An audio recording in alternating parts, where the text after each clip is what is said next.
Arquiteto de formação, ele descobriu desde cedo um novo olhar sobre as cores e as tintas. Pedro, que olhar é esse que você mostra pra gente agora, nessa primeira exposição individual sua?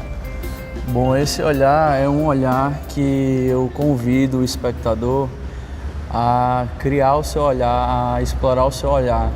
Janela do olhar é exatamente uma metáfora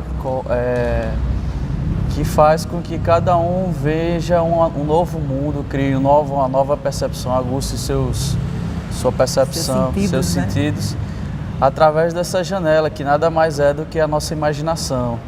Então é um convite à contemplação de pinturas feitas com o intuito de aumentar o lado imaginativo e aguçar os sentidos. A gente percebe no seu trabalho uma exuberância de cores, né? Quem mora no Nordeste, quem vive aqui, até entende que isso é uma influência de berço, mas você tem outras influências. Acho que você navegou por outras pátrias também por aí. Sim, a história da arte está aí para servir de base para início de trabalho, mas assim, eu gosto muito, eu sou meio a moda antiga mesmo e gosto muito do Matisse e do Picasso. Eles são artistas que eu estou sempre procurando saber mais sobre o trabalho e tal. Mas lógico que procurando fazer da minha forma e não imitá-los ou copiá-los.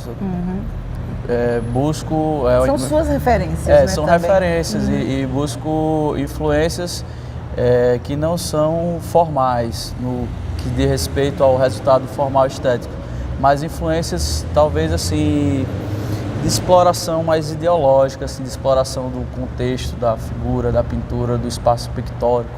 Tudo isso faz parte da influência que eles exercem assim, sobre o meu trabalho. E no Brasil, tem algum nome que tenha inspirado você também nessa sua carreira? Eu gosto muito do Di Cavalcanti, eu gosto muito também do Aldemir Martins. Tem um pintor abstrato que eu sou alucinado por ele, que é o Bandeira, que ele é lá de Fortaleza. Onde você vive atualmente, né? Onde eu vivo atualmente. Quanto tempo já? Eu estou morando, eu não sou bom de datas, mas eu acho que eu estou morando há uns 3 anos lá. O que é que te fez fazer essa opção por outra pátria, digamos assim? Se aventurar em novos ares. Tem a ver com a pintura? Tem a ver com a pintura, tem a ver com a busca de alimentar a formação, paisagismo. Na época que eu estava fazendo uma pós-graduação em paisagismo, fui trabalhar no escritório de paisagismo, mudar os ares e ter uma nova experiência de vida, mudar. E tudo assim mais relacionado com a questão de mudança de ambiente, né?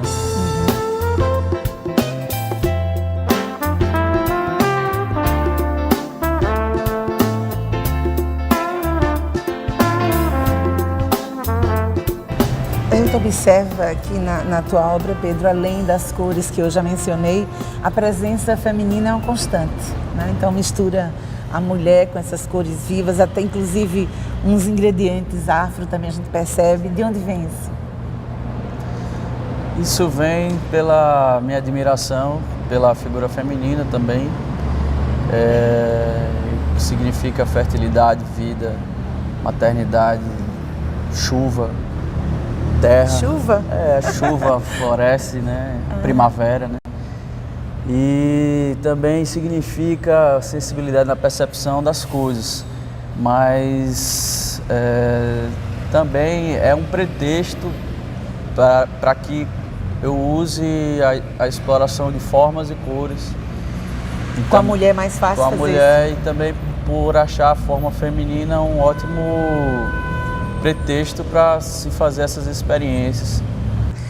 A gente estava falando da sua ida para Fortaleza. Do ponto de vista do mercado da arte, você vê alguma diferença entre as duas cidades, Maceió e Fortaleza, no momento? Mercado, eu digo, não apenas para vender, para o consumo da obra, mas para a própria divulgação, a promoção desse trabalho. Eu vejo em Fortaleza, eu vejo mais galerias, eu vejo mais espaços. Não sei se existe uma maior facilidade no mercado. Eu faço isso por amor mesmo e porque eu gosto de fazer. Não faço pensando em vender, não.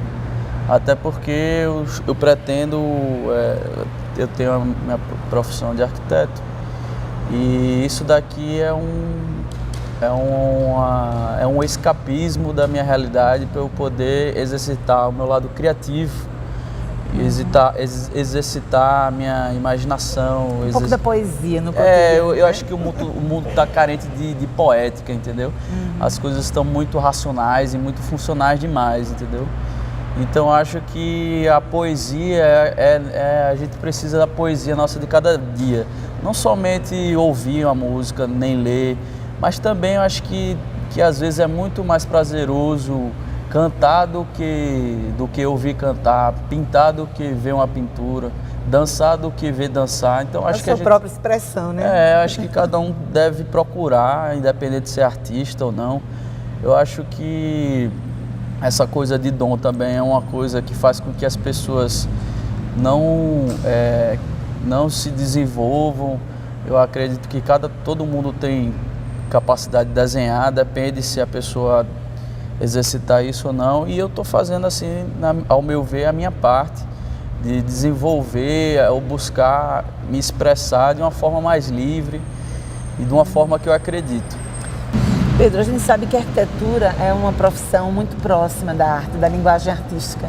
Onde é que você vê o ponto de intersecção entre a sua arquitetura e a sua pintura? Bom, na arquitetura e a pintura, elas possuem algumas coisas em comum.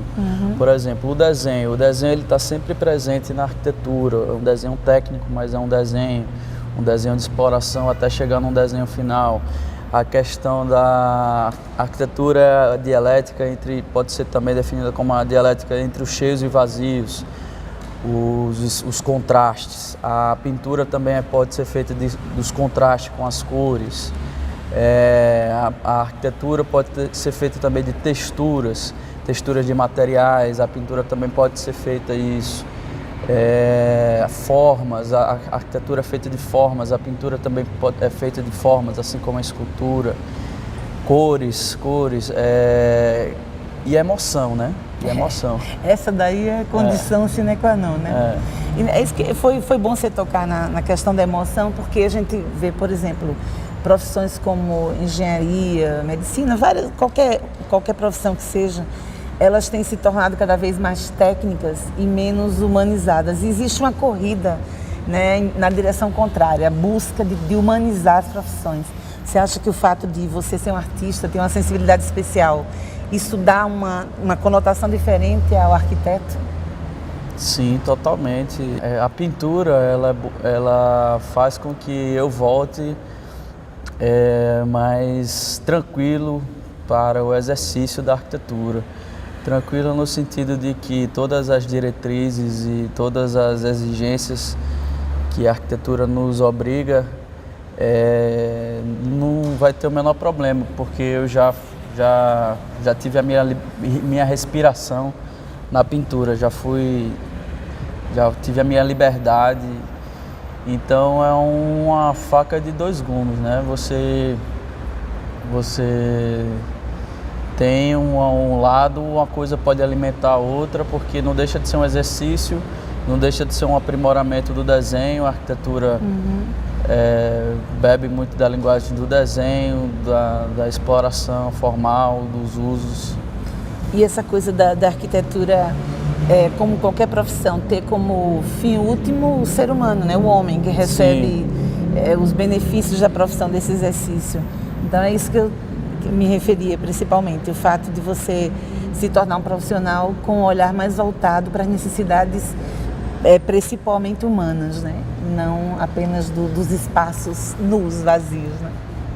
Sim, o desenho de arquitetura, ele é um meio para se para que aconteça uma comunicação visual, que o desenho não deixa de ser uma linguagem universal, e o desenho de arquitetura ele é um meio.